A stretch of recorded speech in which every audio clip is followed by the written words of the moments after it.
Do you remember the case of 郑杰? 郑杰kind of it. Oh my god. Do not look at me. Oh my god. Okay. I didn't do What? Did you say yes? She asked a question as a No, it's not them. It's not them. Alright. Okay, just. One more time, okay, just Okay. one more time. So should we answer? Yeah. Should we It's answer? a rhetorical question. Yeah, okay, alright, that's okay.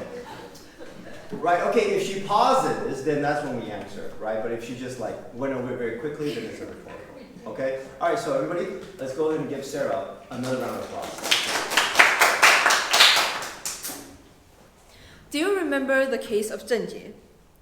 郑杰committed terrible acts of violence against innocent people. This man had suffered from mental illness. And according to the World Health Organization, about 1 in 4 people will suffer from mental health issues at some point in their lives, and mental health-related suicide affects hundreds of thousands of people a year, just showing how important mental health is. So if there's one thing that I can change about the world, I would like to change the fact that we have a poor mental health. There are many reasons why better mental health can create a better world. We hear stories all the time of people committing suicide or suffering from depression. Now, I'm not saying this applies to you, but have you ever been through emotionally tough times? Have you ever lost a loved one? Have you ever struggled to find motivation? These can all be signs of poor mental health. If we can work together to improve this part of our lives, we can experience increased productivity, improved health, and the improved lives of those around us. Also, bad mental health can be dangerous to us and to the lives of those we care about. There are several periods of time in my life where I feel like I have a poor mental health, and the most relatable one is probably about the relationship between my parents. My parents are able to argue about everything, from how to use tissue paper to how they interact with their friends.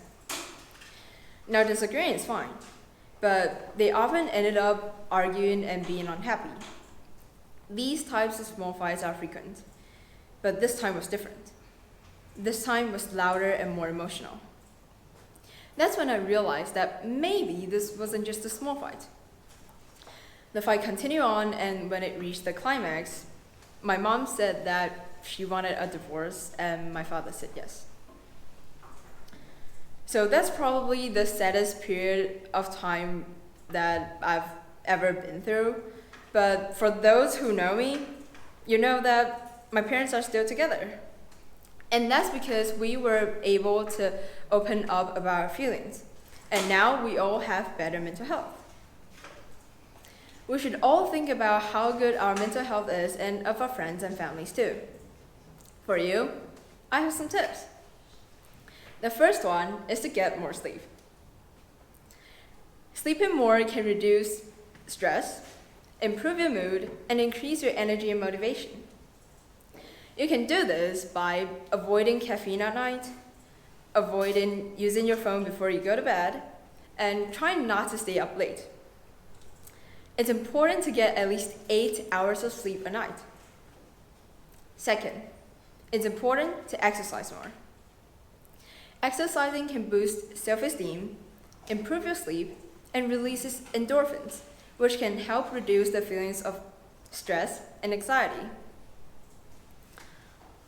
You can do this by going jogging in the morning, walking around in park, and riding a bike instead of driving.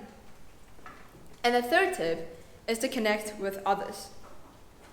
Connecting with others can reduce the feelings of loneliness, provide a sense of belonging, and offer emotional support. And if you're an introvert like me, you can try to have one-on-one meetups. And this may mean going out for a coffee or playing board games at home. For your friends and family, make sure to check in with them every now and then. They may not say it, but everyone needs that social connection. Make sure they're not feeling lonely or depressed, and if they're having a bad day, try to be there for them. You can do this by being a good listener, providing practical support, and encourage them to prioritize their self-care to prevent further worsened situations.